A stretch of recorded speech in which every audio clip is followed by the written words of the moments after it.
warahmatullahi wabarakatuh. Saya Story Channel hari ini kembali ada Gunung Pinigati. Hari ini kita akan bahas tentang perang dunia yang pertama. Ya, hari ini saya ditemani oleh Iza Zarafi yang akan banyak membahas tentang masalah ini. Silakan Iza. Jadi untuk permasalahan perang dunia pertama kita ada point of view ya. Yang pertama kita akan bahas permasalahan dinasti Reza Pahlavi. Yang kedua ada Khomeini dan Saddam Hussein.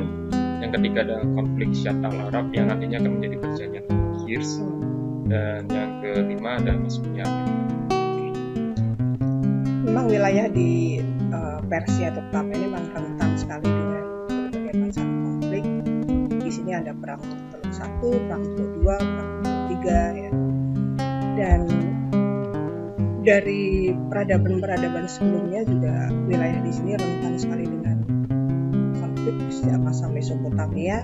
Tapi jangan dikira di peradaban inilah Islam pernah terangkat setinggi-tingginya dengan peradaban yang sangat mulia sekali yang pernah ditorehkan oleh beberapa dinasti besar yang justru akan menjadi batu loncatan untuk sampai Eropa menjadi besar.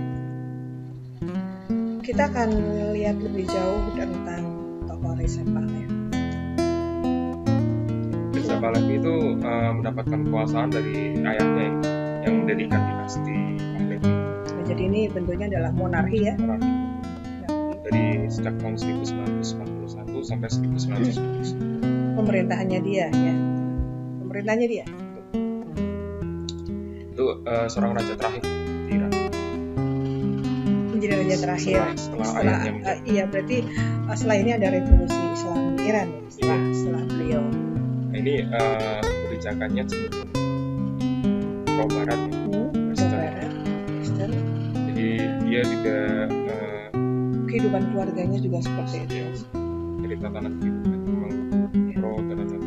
Ya, di sini muncul permasalahan karena rakyat Iran itu cenderung menginginkan pola-pola yang lebih Islami dalam tatanan pemerintahan gitu. Sementara dihadapkan pada kenyataan sebuah keluarga kerajaan yang terlalu westernis seperti itu kan, sehingga rakyat mendambakan dan memimpikan seorang ulama karismatik yang untuk menjadi oposisi pemerintah ya kan, untuk supaya hadir kembali di Iran. Nah, inilah start awal munculnya revolusi Islam di Iran yang nanti imbasnya akan pada topik yang akan kita bahas, yaitu perang Teluk yang pertama.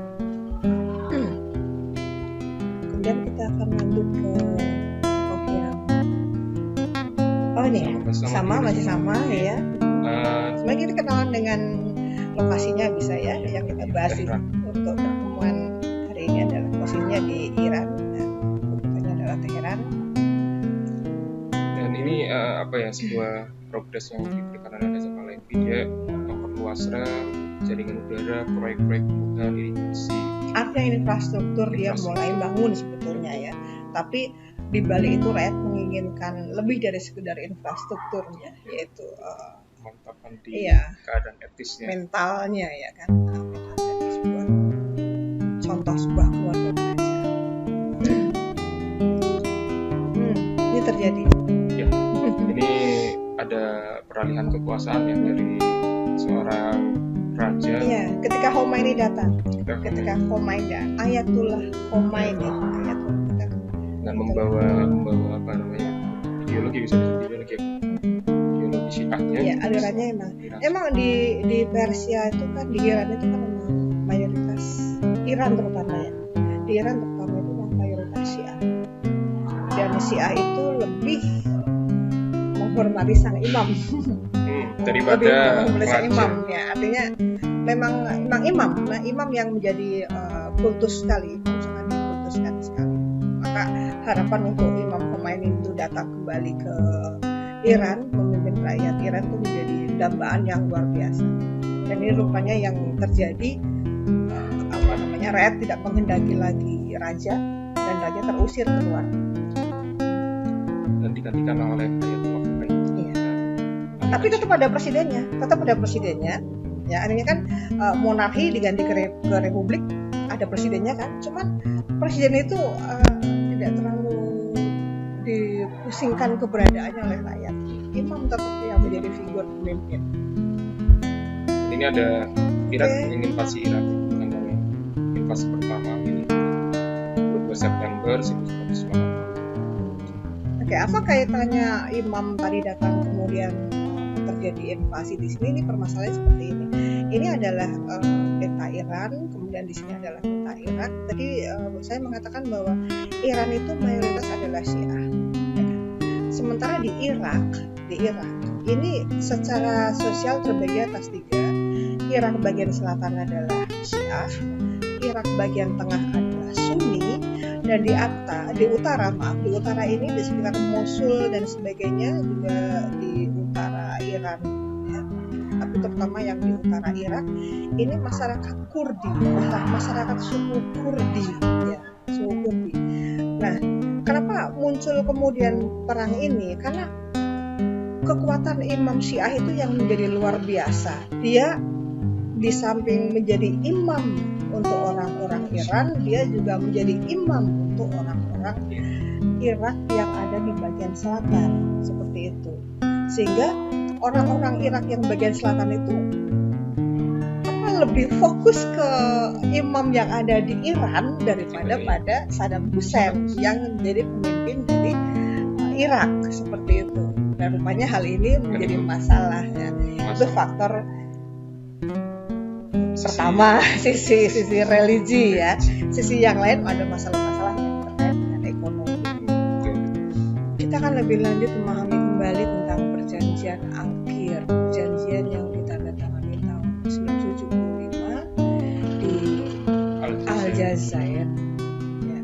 Ini rupanya perjanjian yang disponsori oleh Presiden Aljazair ya, untuk mendamaikan sebagai tempat pertemuan pihak yang bersatu untuk jalin kerjasama untuk mendamaikan antara Irak dengan Iran. Tapi Iran di sini masih dalam kekuasaan Raja Pahlavi. Jadi yang mewakili delegasi. Iya. Tahun 75 Ayatollah belum kembali ke Irak. Iya, kembali ke Irak itu tahun 1979. Tapi kalau Saddam Hussein sudah kembali. Dan ini mengupas lebih jauh tentang bagaimana kedua negara itu menggunakan Shatt al-Arab. Kita akan lihat lebih lanjut isi perjanjiannya. Ini isi perjanjian pertama.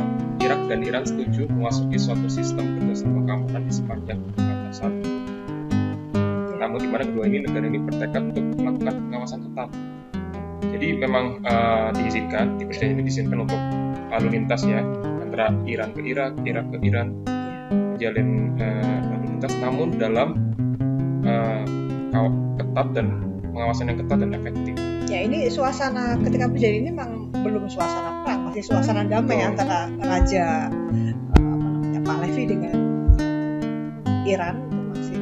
Irak itu masih dalam konteks suasana yang belum perang. Dan tujuannya supaya dapat mengakhiri setiap konflik. Yeah. Yang kedua negara akan melaksanakan penentuan batas perairan pada dasar Konstantinopel. Iya, Konstantinopel. Jadi tahun-tahun sebelumnya ada perjanjian Konstantinopel yang mengatur perairan. Nah, ini yang menjadi standar hukumnya, kemudian kenapa Shatt al-Arab itu dimiliki bersama. Ya, di sini. Dan atas dasar jalur Talweg yang terletak di Shatt. Ketiga, jika terjadi pelanggaran atau perselisihan atas perjanjian Al-Qir, maka akan ditunjuk negara ketiga sebagai penengah atau masalah ini akan diselesaikan melalui mahkamah internasional. Mereka berdua sudah menyadari ini suatu ketika akan terjadi masalah. Tapi di perjanjian ini dibatasi. Kalau kalau suatu ketika terjadi permasalahan yang terkait dengan masalah masalah ini termasuk juga Shatt al-Arab kan, maka diperlukan negara ketiga untuk menyelesaikan. Dan kedua belah pihak harus mematuhi perjanjian ini. Ya. Ini ada jalannya perang Teluk Satu. Ya. Perang Teluk Satu itu terjadi tahun 80 sampai 88 tahun. sampai menguras tenaga luar biasa. Menguras tenaga, menguras anggaran dan sebagainya. Kemudian Awal terjadi ketegangan itu terjadi ledakan bom pada konferensi internasional yang diselenggarakan Persatuan Mahasiswa di Irak. ya, pertemuan mahasiswa Asia ya. Asia. Istilah tersebut dianggap sebagai tantangan. Berarti memang Perang. sudah mulai timbul ketegangan ini kalau 80-89 ini sudah jelas Ayatullah sudah berada di Iran ya, dan ya itu karena memang ketegangannya memang awal-awalnya memang dari beberapa Dari sisi ideologi agama sisi tadi, religi sebagainya, dan mulai ada intrik-intrik di Syat al-Arab dan sebagainya, sehingga ada sedikit peristiwa aja udah itu kamu masih beri tantangan pada aku kayak gitu. Kodenya seperti itu ya. Iya. Dan ini selanjutnya 4 September 1980 Iran melancarkan serangan ke beberapa wilayah di Irak dan melahirkan korban jiwa. Pada September 1980 Irak memulai serangan balasan ke Iran, dilanjut aksi saling balas. Tadi ada September itu invasi Irak ke Iran ya. April 1983 Irak menghancurkan sumur minyak di Norwes yang membawa dampak besar bahkan ke negara tetangga Teluk Persia. Iya, karena memang minyak itu kemudian menjadi sangat mengotori perairan di Teluk Persia.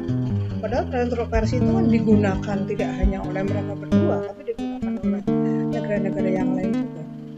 Dan ini memang imbas minyak yang mengotori, sampai air di sana sangat mahal sekali untuk mendapatkan air bersih karena memang sudah tercemar oleh minyak ini.